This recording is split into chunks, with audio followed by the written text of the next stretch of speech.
I'm lying to the judge, I'm moving with same tax, so I heard he with it. Look, sliding a hoopty, we hitting me, move suspicious when I see a witness. Cap it, watch him scream, duck 40 baby beams, walking like a wet machine. Ever watch him scream, stuck up. What's good with y'all niggas, man? Yo, we finna react to Before They Were Famous on Fivio Foreign, bro. Yo, nigga, it premiered about 41 minutes ago, my nigga. So, you know what I'm saying?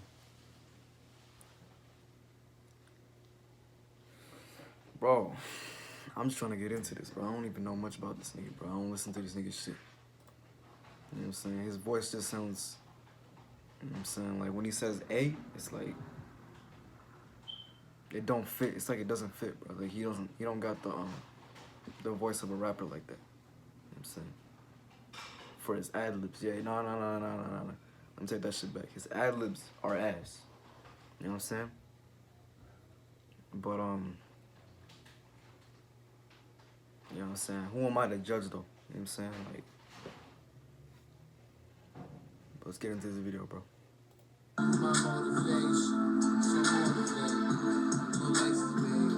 Before Fivio Foreign would be featured on Drake's hit song Demons, which went all the way to number 34 on the Billboard Hot 100. Before Fivio Foreign would collaborate with Lil TJ and the late Pop Smoke on the song New York. Before Fivio Foreign would see a rumor circulate that he was shot and killed just last month. The way he's saying Fivio Foreign, or nah, just Fivio, it's like, my nigga, like, say it right. You know what I'm saying? Despite being absolutely fine. Now, there was a whole ton of back and forth going on as to whether or not Fivio had survived the assault. Now, thankfully, the rumors, they proved to be just that. And a number of music industry figures, well, they took to social media to let Fivio's fans know that he was doing A-okay. If that wasn't enough proof already, well, Fivio himself, he dropped a story on Instagram to let people know that he's still kicking, along with a helpful tweet. All's well that ends well, and thankfully this American rapper and songwriter, well, he wasn't cut down in his prime, just as he's about to blow up after grinding out a career for himself on the streets of Brooklyn over the past 10 years. In fact, thanks to part of his inclusion in XXL's freshman class of 2020, well, all that hard work is finally paying off. What's going on, guys? It's your boy Michael McCrudden back at it again with a brand new video. This time, take bell. Boom! Fivio Foreign was born Maxie Lee Riles III in Brooklyn, I'm not cutting none of that shit out, bro. New York on March 29th, 1991. Growing up in the neighborhood known as East Flatbush, well, Fivio, he took part in youth basketball, and when he wasn't pounding the hardwood, he was also practicing his rap skills with his older cousin, who liked to... Yo, y'all niggas knew this nigga was old as fuck, bro.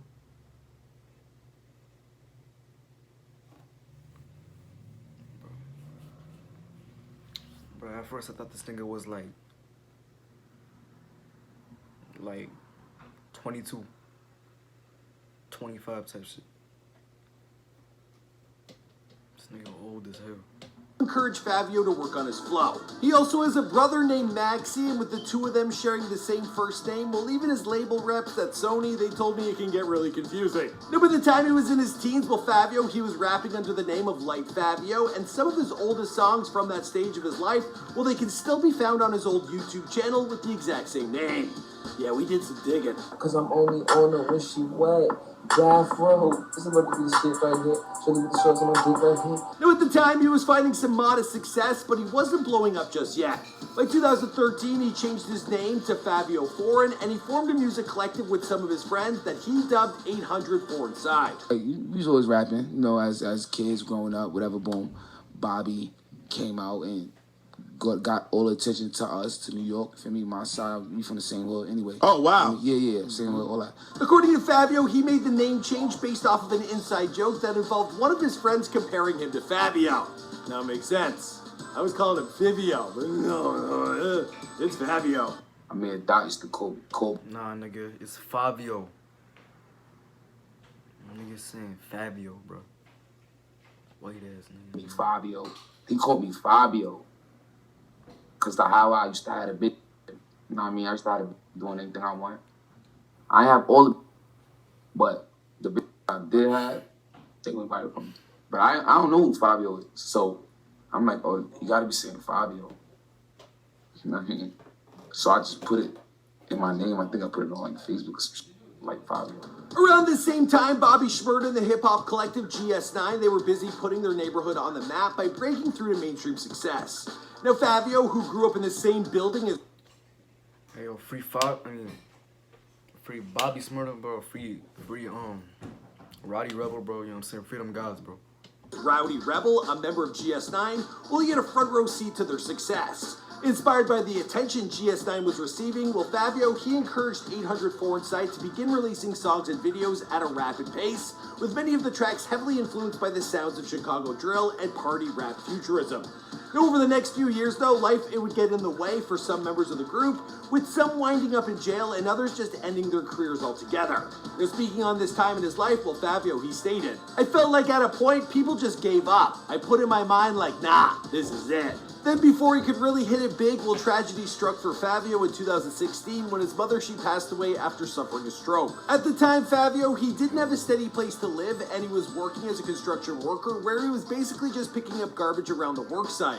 Now, he also worked for some time at White Castle, and speaking on these tough years, he told Complex, "I stayed in the hospital with her the whole time for like 2 weeks. She just went out, I was on my own after that. That's how I was feeling.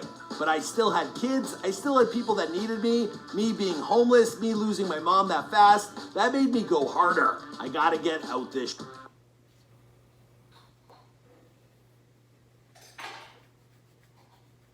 Damn, bro. Damn, bro. Shit, that's all you can do, bro, right? Wow, bro.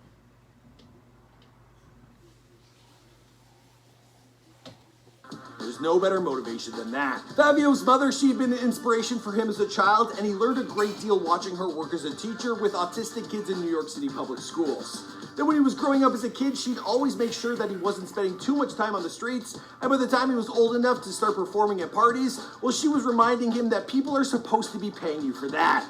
Now, after she died, Fivio, he got a tattoo in commemoration of her above his right eye. Now, without a home to return to, Fivio, he bounced around from friend to relative and then back again, never staying in one place for too long. Now, at the same time, he kept pushing forward with his music. His videos for songs like Hottest Winter Ever. Bro, those were his kids? Damn. Yo, he must have had them when he was like 10 or some shit. And Blicksky in a Box, they were putting on some impressive view numbers as his sound began to move away from the Chicago drill influence and move toward the drums and bass line of artists like G Herbo and Lil Bibby. Sorry, I almost ran out of breath there. Sometimes these videos, they're a little harder to make than you guys can imagine. Bro, nobody gives a fuck, bro. Still rapping. Anyway, let's move on. The sound that BC make is a sound I learned. It's called ground or something like that. It's a sound from UK that they already do, but we just put in a New York way, like a New York way to it, and then we made it viral. Throughout most of his career, the majority of Fivio's songs, they were in collaboration with other rappers, and it was his buddy Jerry who encouraged him to get into the studio on his own and record songs for what would become known as his debut EP, Pain and Love. Now, it was thanks to a track off that project that Fivio, he experienced his first real viral moment after laying the song over top of his baby mama shower reveal party video.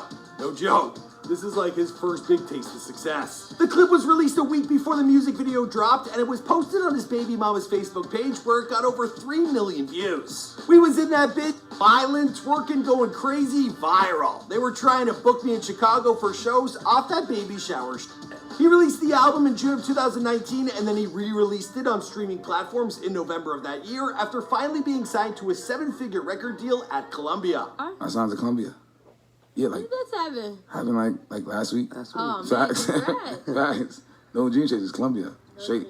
I mean, I'm about to start more my own label too, like Foreign Side Records. Foreign Side Records. Speaking on the years of instability that preceded the signing, Fivio, he stated, "I was getting too lit and I was too broke to be that lit. Telling you kids, words to live by."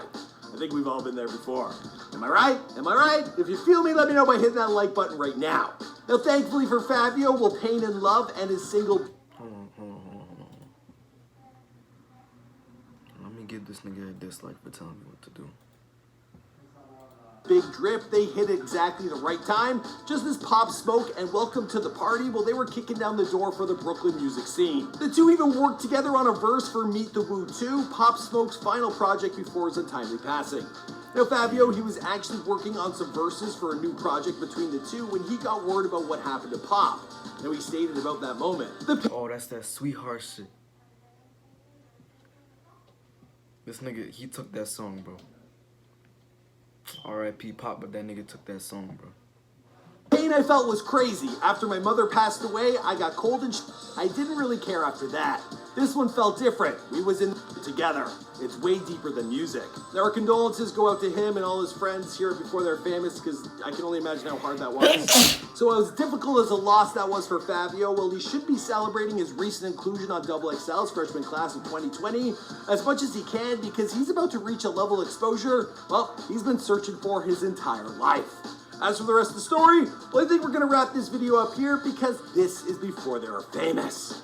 Alright guys, I'm going to wrap up this video now because we got an end screen. It's more me, but here, Michael McCrudden, take it away. Alright guys, I hope you enjoyed that video. Bro, that's wild. How his mom died at 16, bro. And I'm guessing he didn't have his pops. So he just had kids, bro. That's wild. It's wild, bro. Anyway, bro. Subscribe, bro. Don't forget to like. Don't forget to share my shit, man. Peace out.